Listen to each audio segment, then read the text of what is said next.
Hi guys and welcome back to my channel. Today I'm here with the third update for this, which is my Panda palette. So I've been working on this palette for quite a while now, and as you may know, this is my secondary project to my Panda's eyeshadows, but I still want to update you on how this project is going. So as always, I'm gonna start by inserting a picture of where I was last time, and this is where I am today.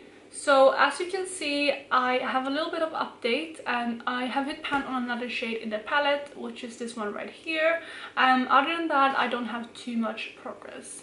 But I'm gonna go through the palette and all the shades in order. So like I said, the first shade in the palette is this one right here, and I have hit pan on that one. My goal for last update, I actually had two goals depending on what I would roll in my Panda's eyeshadows, and that would either be to focus on these two dark shades, but if I did get a dark shade in my Panda's eyeshadows, I was going to postpone that goal, and that did happen. So instead I did put the goal in to put a really decent dip into this shade right here, and I think I definitely accomplished that since I did manage to hit pan on it. Yeah, it's just a beautiful shade. I'm wearing it on my inner corners today. I do have a glitter on as well though, a little bit under here, so that may make it even more impactful, but it's just a beautiful light shade. As I have mentioned before, I did use this as a highlighter quite a few times previously, but currently I am panning another highlighter, which I'm wearing today as well, so I am not wearing this as a highlighter today. Once I'm done panning that, which should be in hopefully 2-3 weeks, I can go back to using this as a highlighter again.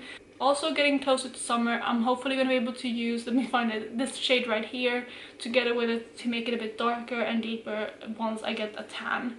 But that is the first shade right here. And then moving on to this shade, which is the kind of bronzy gold in the palette.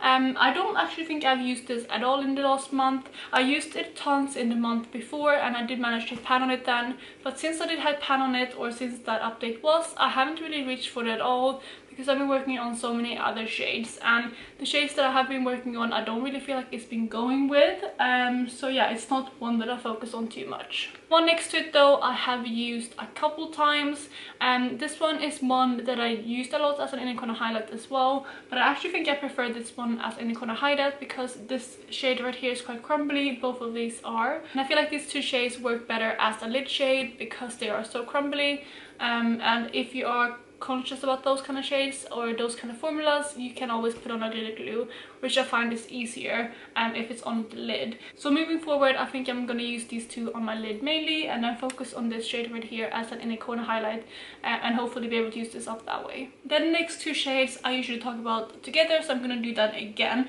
which is the two dark shades right here. As I mentioned, I did roll in a dark shade in my Panda's eyeshadows, and it is the one that I'm wearing on my outer corners today, although I have a few things later on top of it, so I may change the color a bit. But I was supposed to use these two shades in that kind of manner, but I haven't really been reaching for these since, like I mentioned, this is the secondary project to my Panda's eyeshadows, and I'm always going to focus on those shades before this one, although I've tried to pair as many shades of this together with my Panda's eyeshadows as possible.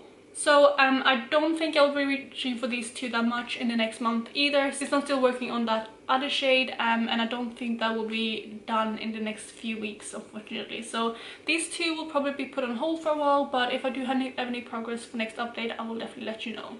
The next shade in the palette is this one right here, which is a burgundy shimmer. It's not at all the same formula as these two crumbly shades. Is more similar to these, I would say, and it's more of a kind of satiny shimmer. I did use this shade I think maybe once in the last month. I think this is a shade that I would reach for more in the fall and winter time due to the kind of shade of it, and it's not very summery or springy to me. I think maybe though I will try to pair that with some maybe lilac shades or something like that to see if it's something I can wear that way. But yeah, that is the shade, and I haven't been wearing it too much. So the next shade is the last matte in the palette, and unfortunately I haven't been reaching for this at all. I don't even think I've worn this since the project started, maybe only once or twice. So it's a shade that I definitely should be wearing more, because I think that would be a beautiful transition shade because of the depth of it. but yeah, it's just not something that I've been reaching for, and I feel like it hasn't been going too well with the Pandos eyeshadows that I've been working on, because I've been working on a lot of cool toned eyeshadows, and I think that's the reason why I haven't been reaching for it, and also because I've been working on a transition shade in that other project. So this one has been put on hold for a while, but hopefully again it will be something that I can wear now in spring and summer. It's definitely a springy shade, so I will try to make an effort to use this more in the next month. Then the last shade in the palette is this one right here, which I mentioned together with this one, because they are quite similar. I did wear this I think a few times as well in the last month, not too much, and there's definitely not a dip. It may actually look like there's a dip on camera, but that's kind of just how the shade is. It kind of creates heartburn quite easily, and I think that's what happened there, but it doesn't really affect the performance at all. So yeah, it's not something that I reach for. I did wear this shade on a kind of no makeup day, and it's actually beautiful on its own all across the lid. It just gives like a really nice sheen, and because of the depth of it, it's very close to my skin tone. I think maybe slightly darker, but it's just stunning and it looks super beautiful that way. So I think I will do that as well quite a lot if I want to have kind of a low makeup day at some point and focus more, for example, on my lips or something else.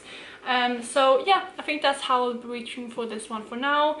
And then as well, like I mentioned, I will start using this as a highlighter, hopefully in summer, to get some more use out of it. So that is the progress on this palette. I am doing quite good, and I have been hitting 1 pan per month, which is really amazing, and I'm really proud of that. But thinking that we're already a third through the year, I have doubts that I will actually be able to use this palette up. To be honest, I wasn't sure I would be able to do that anyway, since I am focusing on so many other eyeshadows, and this was never going to be my kind of main palette. So I think I will just try to get as much use out of this one as possible, and then decide what to do with it at the end of the year. But I will hopefully try to keep up with the hitting 1 pan a month, at least in the beginning. It might be hard for the next month because I don't really have dips in any of the other shades, but I will try. So that is the kind of summary of the palette. So let's just go through my goals before wrapping this video up. So when it comes to my goals for next update, I think my main goal would be to focus in on this shade right here, because like I said, I think that is a beautiful kind of spring shade, and I think that would be perfect for this time of year. So I will try to use that as much as possible. I'm not sure I will be able to hit pan on it, but yeah, I'm gonna try on that, and that's gonna be my focus shade. And then apart from that, I just kind of want to expand the pan, especially in this shade right here, because the pan right now is quite small. And then if I would set a third goal, I will probably try to hit side pan on this shade right here. So I think that will be my 3 goals. So focusing on this one, main focus shade, expand the pan on this one, and then hit side pan on this light champagne shade right here. So that's it for the 3rd update of my Panda palette. I'm really happy that I am panning this one. I think it's fun, and of course I'm loving my Pandos eyeshadows project, but it's just nice to kind of get use out of something else in my collection, and also to have something to always go back to and kind of continue seeing progress on. But if you did enjoy this video, please go ahead and give it a thumbs up, and if you are new to the channel, please consider subscribing, because I would love to have you in the family. And otherwise, I hope you're having an amazing day, and stay safe everyone, and I will talk to you in my next video. Bye guys!